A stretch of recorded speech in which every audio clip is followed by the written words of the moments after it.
All right, I'm ready to go. I mean, I think, how do you kind of like decompress after that? There's a lot. There's just so much there, just in terms of numbers and information, and then what looms over it is the who knows if it's even going to last type thing. How do you kind of rest with that all? Yeah, making long-term strategic decisions when you don't have.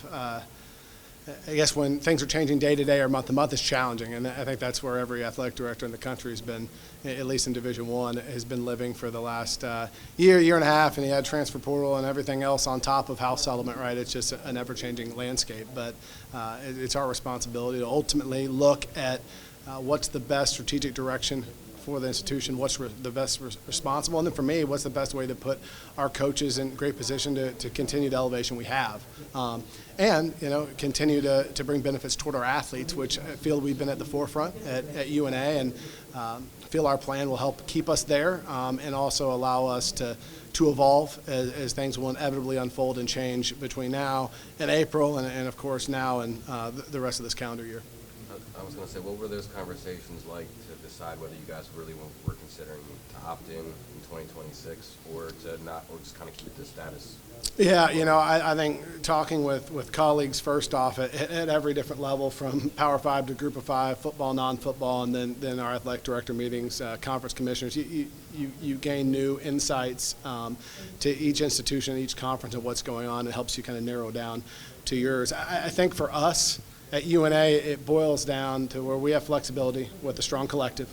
We'll continue to operate that. We believe it paces the ASUN. And with that, we can continue through our revenue to enhance some of the allowable benefits that we are offering in some areas. We can expand those in those target areas and open to more over the next year. And then ultimately allow our coaches opportunity to make strategic roster decisions with the roster limits that come with the house settlement, and potentially even pick off some advantages here over some opponents that maybe didn't have as much flexibility and feel that they need to opt in immediately, and are trying to trim down their rosters where we can take some additional athletes in an unprecedented time of athlete movement. They'll become this spring and summer. Assuming roster limits aren't, don't get objected anyway, right? How do you then keep abreast of all these things? Because we hear about it through reports and whatever else the folks who are watching the courts. How do you guys keep tabs on it? Because there is new litigation, conference level, university-wide. You mentioned Xavier Luke's situation, Wisconsin. That's right. Individual litigation. It's just there's a lot. Simon, I'm learning about it on Twitter just like you. I'm serious, right? I mean, we're the substantial pieces, we're reading and getting that information just like everyone else. Our ADs in the ASUN, our commissioner's been very active and has a legal background. So we meet every week or at least bi-weekly on this topic of what's changed, what's new. I'll tell you, myself and several ADs in the league, it's probably daily phone calls at this point on, hey, did you see this? How are you reacting to that? What's your strategy here?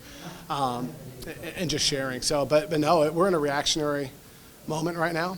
So it goes back, right? What offers us the most flexibility, where we feel like we can keep a competitive advantage, and make responsible actions that could be long-term actions with as much information as we have, knowing that we're not in an environment where you can sit and wait forever either. It's a challenge. I was going to say, have you guys had, conversations about the whole revenue sharing and like the dollar amounts and things like, because obviously at the highest it would be like 20. Yeah. I guess if you look at UNA Athletics and $3 million in revenue, and at least the areas that are attached to the settlement, in theory, I guess you could share all 3.9. Obviously, that would have massive impact on operation staffing, facility improvements outside the stadium project. That doesn't include the stadium revenue. Yes, but I think it's important to know it's all scaled. I'll give you an example. I won't go into the details with it, but tonight we'll play for an ASUN regular season championship, and we have 5 men's basketball players that will start and have been engaged in NIL in some way, shape, or form throughout this year. I would argue that if we're not the only one in ASUN, we're amongst very few. So everything on the rev share is scaled down. I do think that schools that do not have as active of collective or corporate partnerships outside of that I think it offers an opportunity for them to catch up. But I feel like this road on judging, especially in the FCS level, what was the right decisions and who's got a competitive advantage, this is going to take 2 to 3 years under the current pieces, where I don't think it immediately gives anybody at our level just a massive start. It does allow some to catch up that aren't as active in the NIL space, no doubt. A lot of this kind of speaks to, I think, since you've taken over as AD, the desire to improve the university's standing athletically, to elevate the level of competition, raise the profile, build the stadium. New head coaches across the board. Men's basketball playing for a league title tonight. We have a son champion in cross country. Men's tennis ranked for the first time, the highest ever. Like, there's a lot of things that have shown substantial progress on the competition front, as well as kind of support and administrative front. How does your plan to opt in next year maybe meet or even push further the overall objective to get better? Sure. At athletics? I feel like we have great momentum, right? And we're seeing some fruits of that labor across the board, and some in bigger scenarios than others. The reality is the House settlement is an earthquake that will restructure strategic plans and priorities at every Division I institution. Opt-in, opt-out, Power 4, Group of 5, FCS, no football. It has a significant piece to that. So in athletics, you have to adapt. And I think we're blessed with the flexibility to be able to adapt and make responsible decisions with it. But as we keep growing facilities, competitive otherwise, we'll have to restructure inside the weeds on some of the things we're doing, and what are those priorities. Our coaches will as well, right? Even scholarship budgets changing and how they recruit athletes will change. But giving the best runway and having the best action for that, I think, is a piece, because now you've got kind of this massive square peg, right, and a massive round hole, and at some point we got to fit it in there, but we have no idea who's carving edges, what edge will get sliced off, and so I think for us, again, we'll lean on where we've been able to grow in the space, and the Lion's Share Collective has given us a lot of flexibility that I'm thankful for, and I think our coaches are as well. Was the 26-27 the opt-in, I guess the targeted opt-in year, was that always kind of the starting point, or was 25-26 Yeah. considered? No, I think we considered everything. I think ultimately opting in 25-26, can we really get juice for the squeeze that is truly in a short amount of time going to change our structure? I don't think it does a lot for schools at our level. Everything's prepped for 26-27 anyway, regardless of what you do, just on how you're strategically doing it. I think the 50 roster spots comes in to where we can be proud that, when we do opt in, it's not going to be a hard 50 cut. You have athletes that transfer that you don't replace from a roster count. You'll have athletes that graduate, right? So it's just like staffing. Sometimes you don't fill roles that leave, right? And so you'll have that. And, I think that ultimately we can accomplish as much or more next year than we would have opting in, and we're upholding a commitment to 50-some athletes. That ultimately ended up being a very appealing decision for us, not to mention what's the legal landscape look like 4 months from now, and what gets rolled back. Yeah. Was the I guess intent to opt in, was that a hard sell to like Kits and the board and from your perspective, or was that a kind of like more of an easy, like, hey, it would be beneficial if we did this? Yeah. No, our president Kits has been fantastic. Our CFO and board have as well. I think they've been on board with this plan as well. We made multiple models, and this one clearly became the one that I think made the most sense for us on it. And so I mean, our intent will be for 26-27, and it does allow us flexibility to evaluate what happens or doesn't between now and then. How do you ultimately trust your peer institutions in the league, across the FCS, the conference? I mean, it's kind of hard. I'm sorry, I didn't realize that light turned on. Let me turn it off. But the question is, like, how do you ultimately trust your partners when you're trying to get a competitive advantage? Sorry. But you also need some support. You're going to need some teamwork in this to help maybe get some guidance together, some rules together. just from your position as the athletic director, where do you find the middle ground? It's interesting because in athletics, it's always been a competitive environment. You want to work collegially with each other. At the same time, you're not divulging all of, all of the elements that you're planning to implement. The reality is next year we will have a league where you have some schools, I don't know what the split will be, but some schools will be operating under different rules than the other. Whether that's a competitive advantage or not, I think there's massive pros and cons to each of those elements. And so I've taken the approach, again, I think at the FCS level, 2-3 years down the road, you can judge of which schools, made the strategic priorities and where are you at.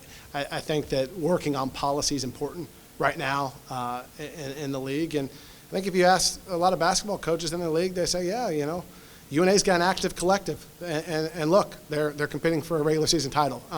Whether that's the reason or not, I would say there's a lot more to it than that. But on the other side, if you're one of the schools, more than half in our league that don't have one, they say, well, look there. So everybody's got different scenarios. And in the House settlement, again, the media coverage is focused on $20 million cap, massive player revenue share contracts at the highest of levels. It is so different, right, in how you navigate it at our level, but trying to operate under the same structure. And how that looks for the ASUN, I think, is to be determined. What's the biggest benefit you really see from opting in, just out of curiosity? Whether it's revenue sharing, whether it's roster limits, whether it's any of that stuff. What's the biggest benefit from you guys choosing to do this? Yeah, I think that opting in long term, it's less stress on your donor base. That from a collective perspective, one, those become tax deductible, but two, you're able to open up all streams of your revenue, and so there's a little more administrative guidance in how you're prioritizing where revenue's going now versus then. Where right now it's from a player compensation piece, it is simply Lions Share Collective, and then it is whatever we're raising to help with cost of attendance or Alston funds. So it alleviates some of that donor pressure, donor fatigue. I think there's donor fatigue when it comes to NIL space. I also think when you have individuals that are aware of the recruiting process, NFL teams, worked in one that wasn't very good when I worked for them, and now I've been to 5 of the last 6 Super Bowls, right? They have loads of personnel executives and scouts and highly paid individuals that get to work with athletes in combines, in intense interviews, whatever it is, and they still blow number 1, number 2 draft picks, right? And so when donors kind of see behind the scenes, more prospects, hot prospects, don't pan out than do. It's great when they do. And I think now when you're seeing some of the NIL over the last few years, some donors have gotten a peek behind that curtain, right? And they're saying, oh, it's not just, hey, this athlete, we've always thought they were the best. Tom Brady was drafted in the 6th round, right? 3 quarterbacks ahead of Patrick Mahomes.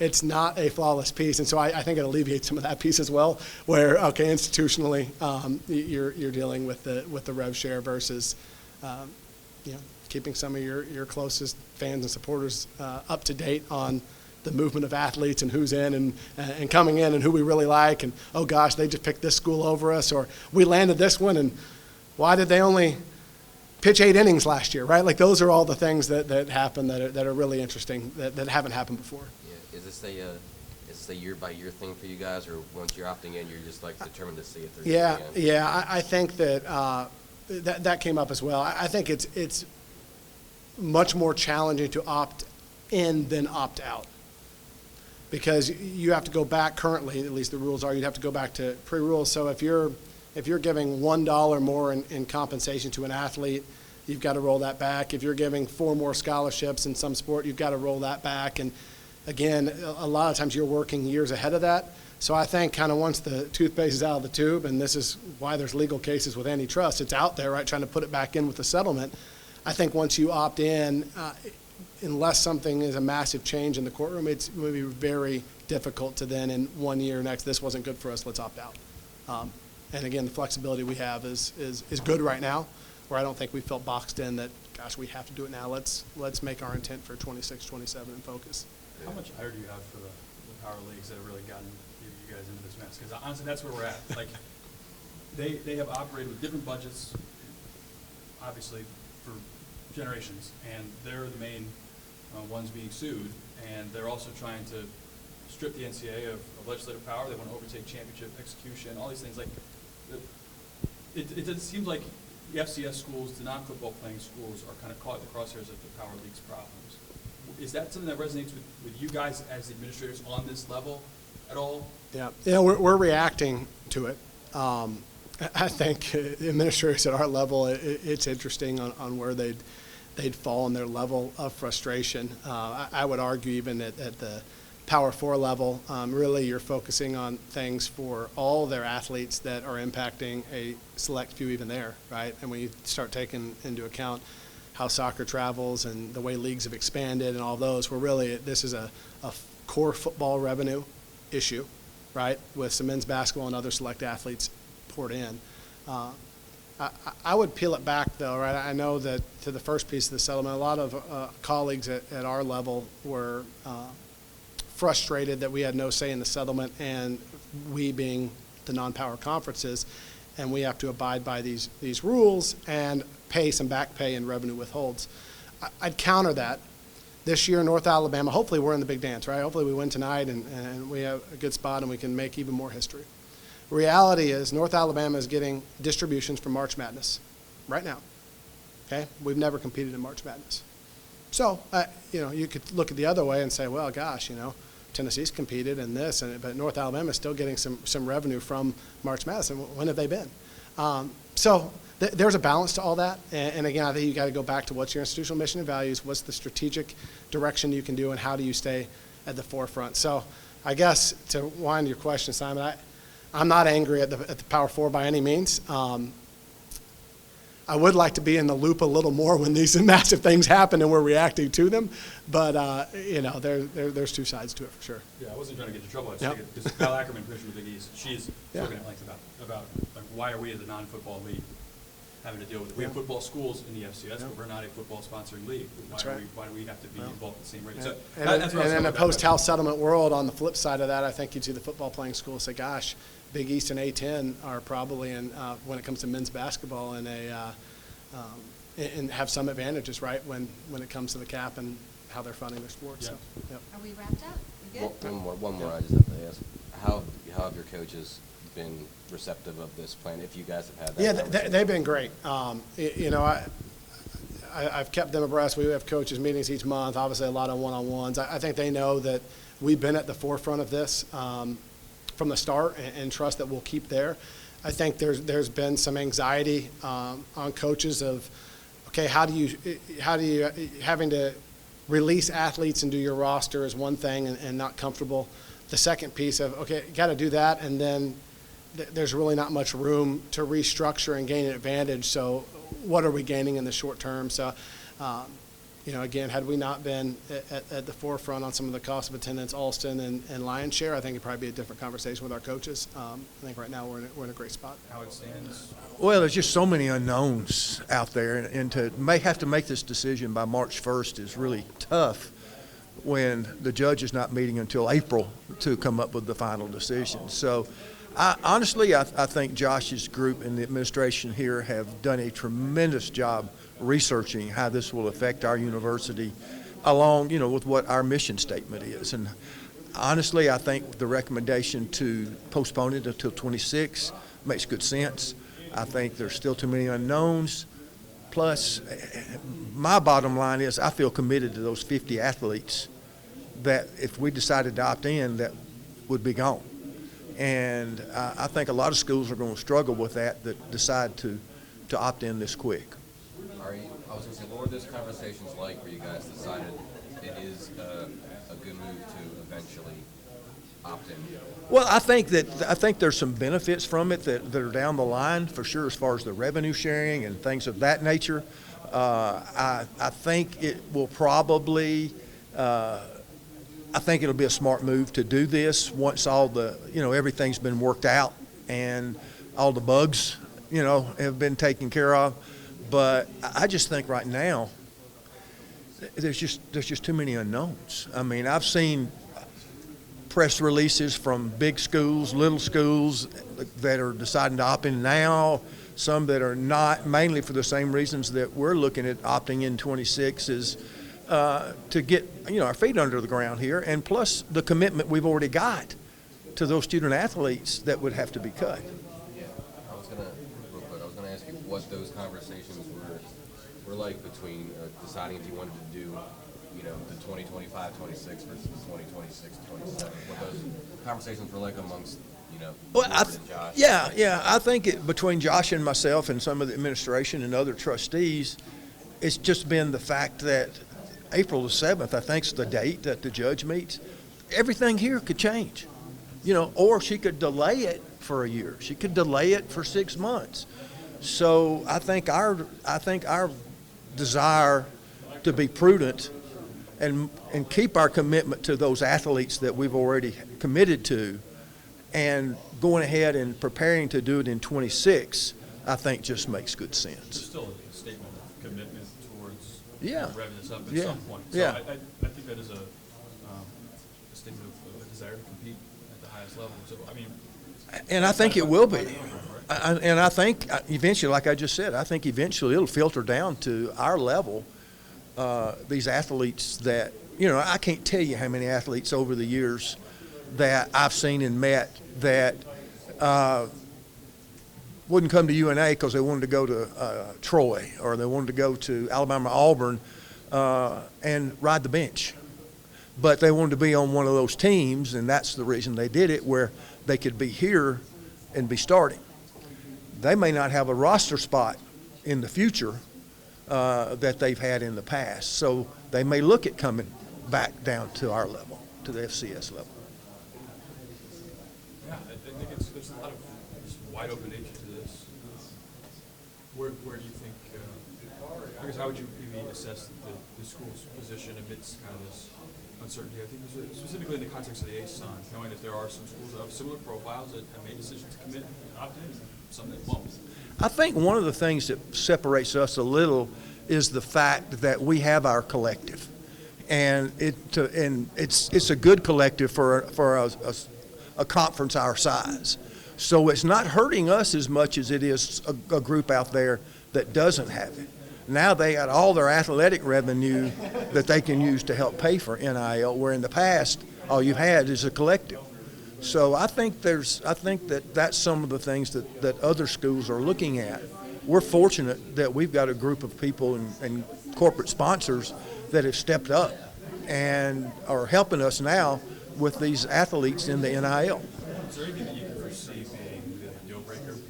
The plan is, barring anything unforeseen, we're going to opt in next season, next year. Is there anything in the meantime you think that could cause? I don't know of anything, but just like I said a while ago, there's things that's going to come out of this that nobody's thought of. I mean, and during the next 6 months, subjects and issues are going to come up that have not been thought about that will have to be a decision made by the NCAA. So I just think it's some unknowns that we need to find out before we decide 100%. So I think going to 2026 is a smart thing. I was going to say, have you guys, before we let you go, have you guys talked about the revenue sharing piece and like what those figures would look like? No, because we got to run a pro forma on everything, and we're getting into a new stadium in 26. There's new revenue opportunities there with parking, concessions, tickets, that could help us a lot when it comes to the NIL, counting that revenue that we can use to help, get the better athletes here in our university.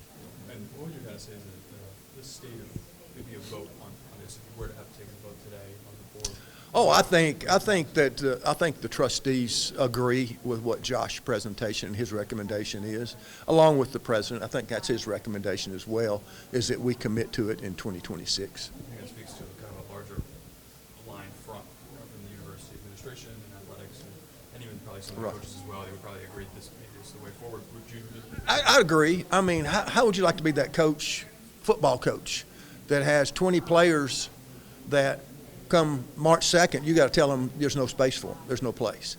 Where, if you opt in 2026, then you have an opportunity for them to look at other places. That that whole roster could turn over, in that period of time. So I think it gives us time to work out the kinks.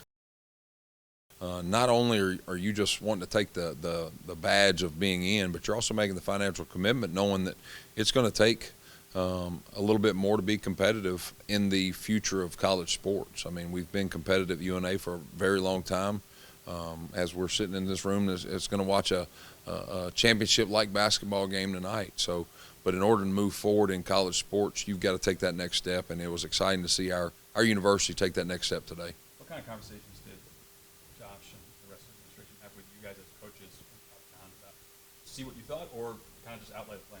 I think Josh did a great job of meeting with every program and saying, all right, how does this affect you in a positive and negative way if we opt in or if we stay and opt out? And in both cases, I will say this, there's positive to not opting in. There's negative to not opting in. There's negative to opting into this thing. So, but you had to be able to weigh it all, and you had to see the pros and the cons. You had to, and Josh went around to every sport and got every sport's ideas, and then took and developed his own plan based off of us, and then took it to the board today, and for the board to accept it just lets you know the alignment that athletics and the university have here.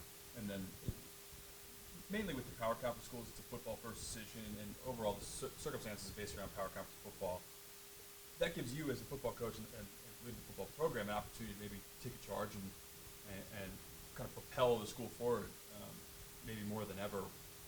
How much does that resonate with the rest of you guys in the locker room? You know, to me, I've always heard that athletics is the front porch, that everybody usually gets in the door from either growing up as a fan of that university, by coming to a game. The media coverage that athletics gets is always what opens the door to so many people.